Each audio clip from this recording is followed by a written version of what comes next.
wasanze uko niko wankunze ubu numva nisanze uri mwiza yanewe amaso yanjye yabonye ubwiza bwawe niyo ndirimbo yanjye Yesu dufite akiryo ndi kurya yanjye ndayatsindanga ngo seriveri nzanira byeri nzikubitiranga nushaka uzana umufasha rwose ndamurya ntaribi izi byeri rwose ni dambe zanyishe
naramutse ndi mushaka inzu yo gukodesha nta hantu wayindangira inzu nize mu Gatenga pe Gatenga ubwo ni haba ari kure ese ni ahagana hehe ntabwo ari kure ufashe n'umumotari yahaga. Okay, sawa rero reka nikomereze nareba indebere mu gatembo.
Salama.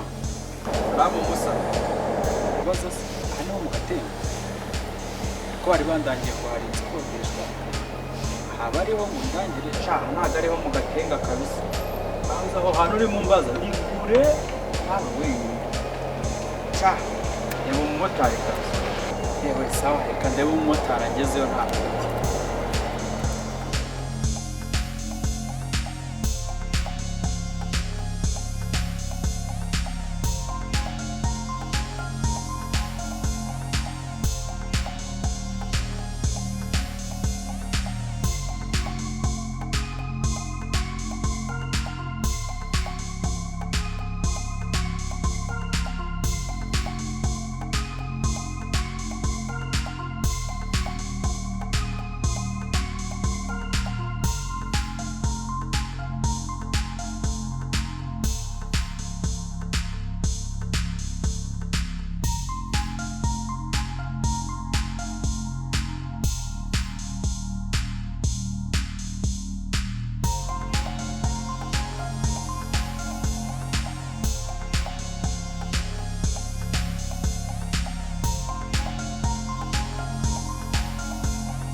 Mvasa. Yuko.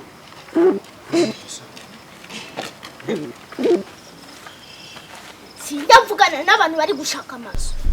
Ubwiwe n'iki ko ndi gushaka amazu sha? Uzi ko utwana tw'iki gihe dushyanuka. Uratinyuka ukambaza ngo nje gushaka inzu nabikubajije? subira inyuma ya mugabo we, inzu ushaka ndayizi ku gipangu cy'icyatsi. Wa mwana we ukora iki?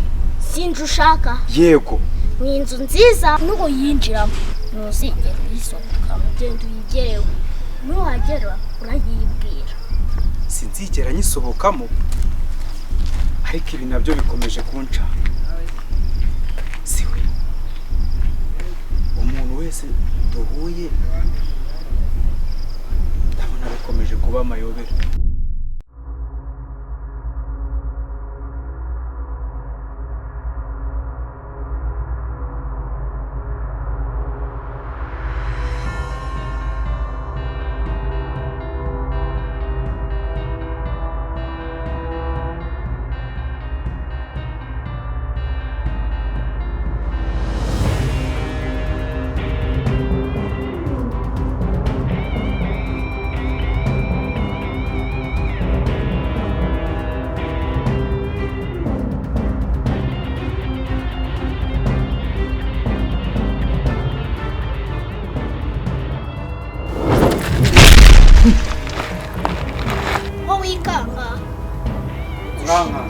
Ushaka wayirenze kandi iyo nzu ni nziza, nuyinjiramo ntuzayisohokamo. Sinzayisohokamo? Aya magambo katari ubwa mbere yumvise. Wa mwana ahantu naba nkuzi.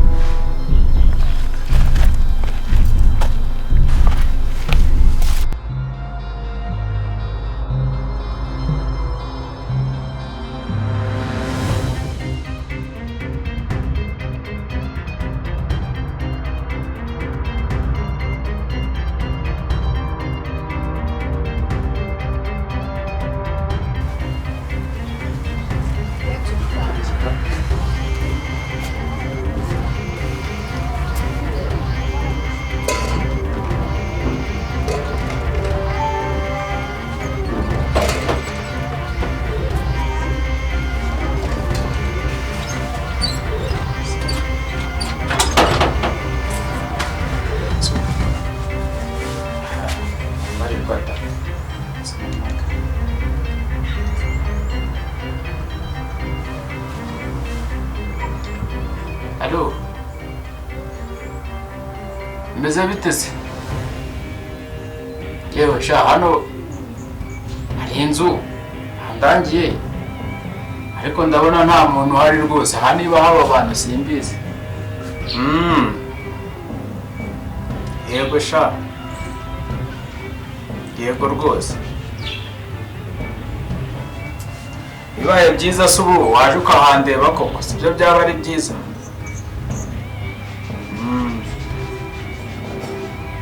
Ngwino rwose ndabutegereje naribi.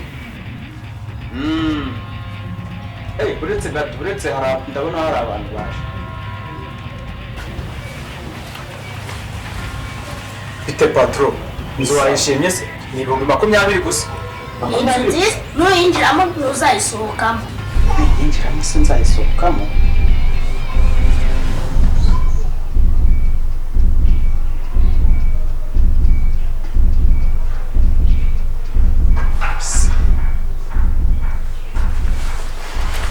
Urabanza utanga ya visite.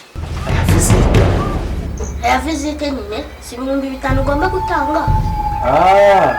Na nimero yawe none nyagushyiriyeho. Cyo ntacyo, tumukopi.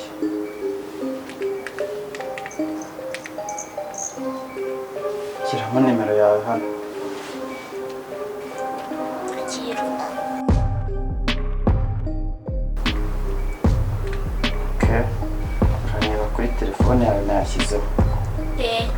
Okay. Kuki utambaye agafunguzo se? Ntabyo kanakumiro rwose.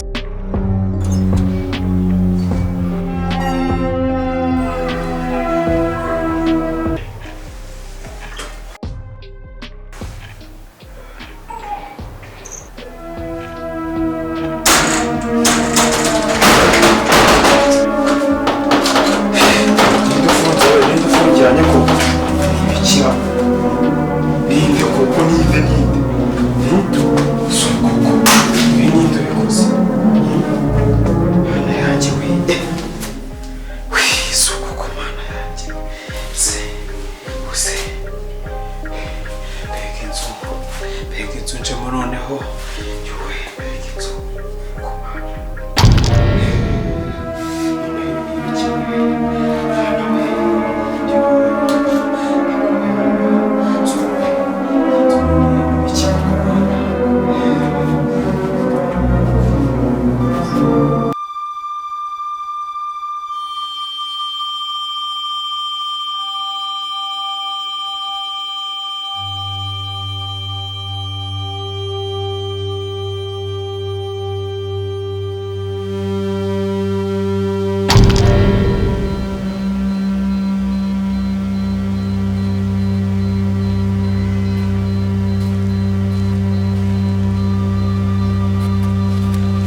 kandi nira wanjye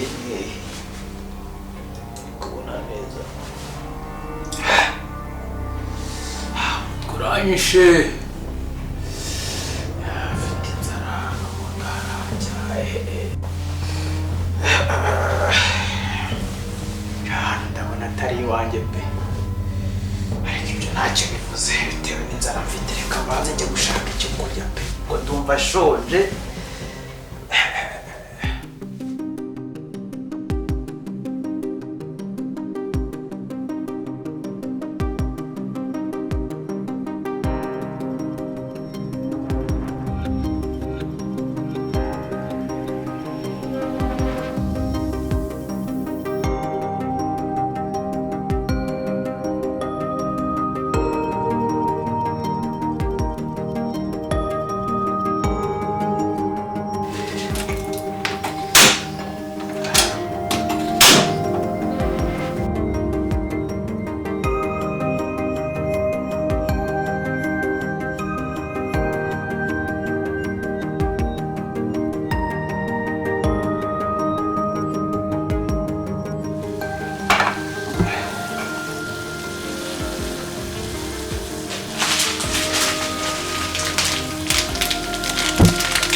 nshonje pe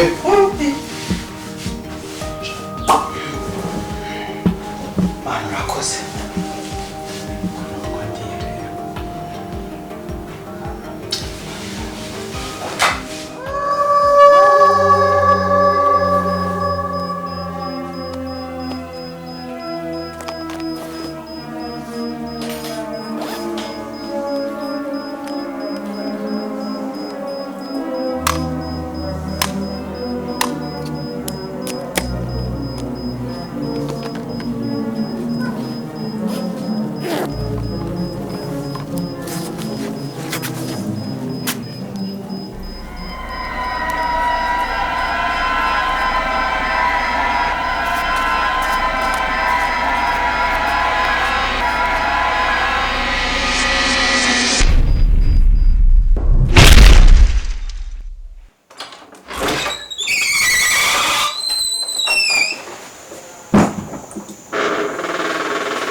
yewe reka mfe kuryama urabona ibintu byaba bikomeje kuba ibitangaza se ndasa gute koko reka ndyame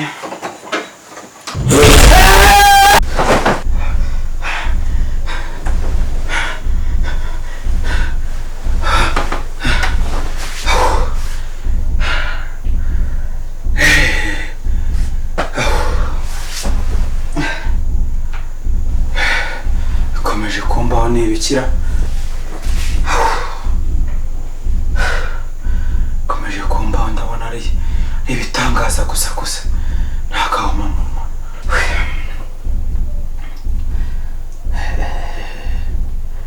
bikomeje kunjanga pe mbe kuryama yewe we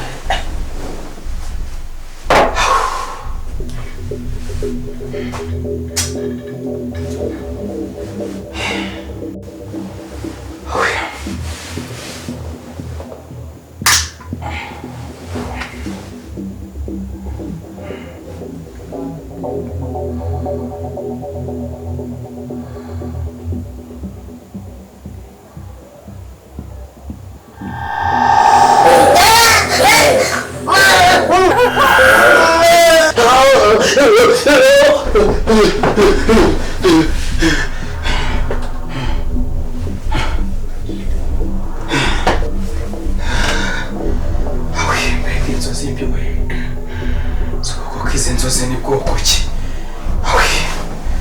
reka nongere nirambike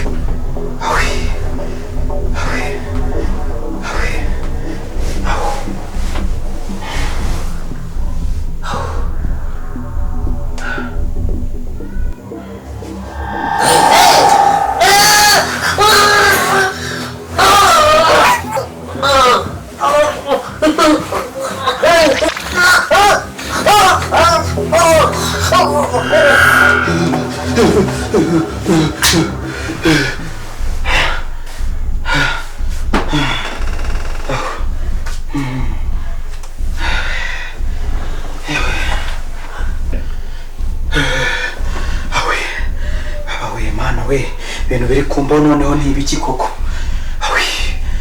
Yesu we shareka nongere ndyama ariko sinongera kuzimya itara Yesu we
Se wowe uri Ndi umushyitsi. umushyitsi uturuka Ntabwo unyibuka. mwibuka Unyitegereje neza urabona nta hantu nzi.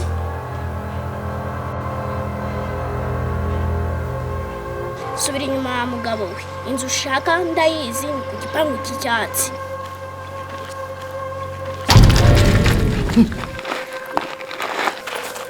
Ko wikanga? urankanze Inzu ushaka wayirenze. Aya vizite nyine si 5,000 ugomba gutanga.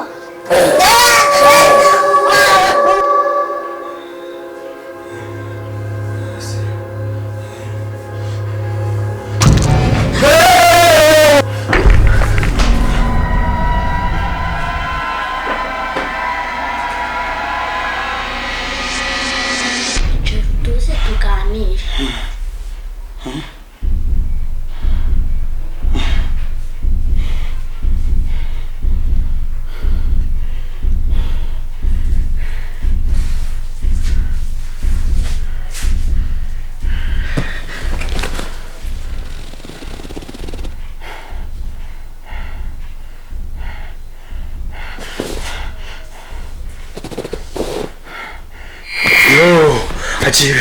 agiye ibi ni ibikira kose ni ibiki koko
sivuye igeze hano itese kandi telefone siyo igeze hano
ko nayinjiyemo se iyi nzu koko irimo ibiki?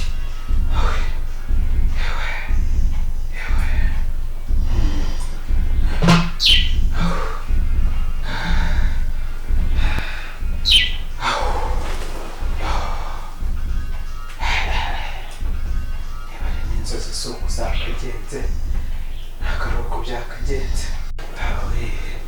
Telefone si ubundi ubu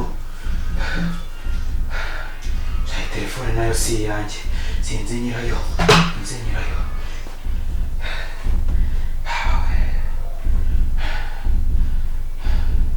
Ikomeje kubera ibitangaza. Yesu we jana nashonje, reka ndebe ukuntu nashaka n'icyo kurya njye nzayirangije.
Kanze ko mbonye aka gatelefone mpagara umuntu ndebe ko yankora muri uku kuzimu kw'inzu.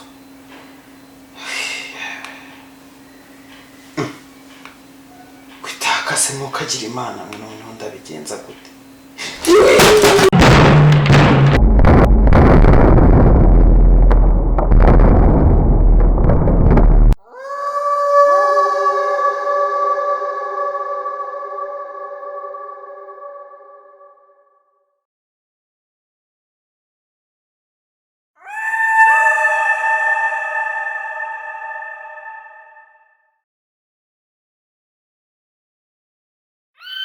Bishoboka se koko noneho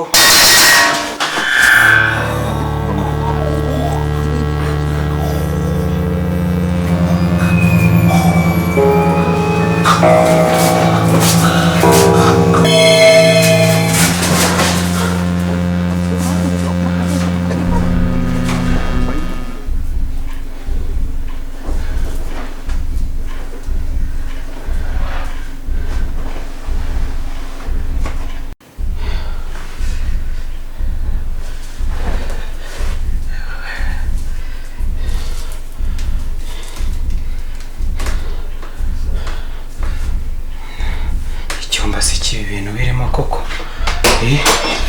baba wereka nde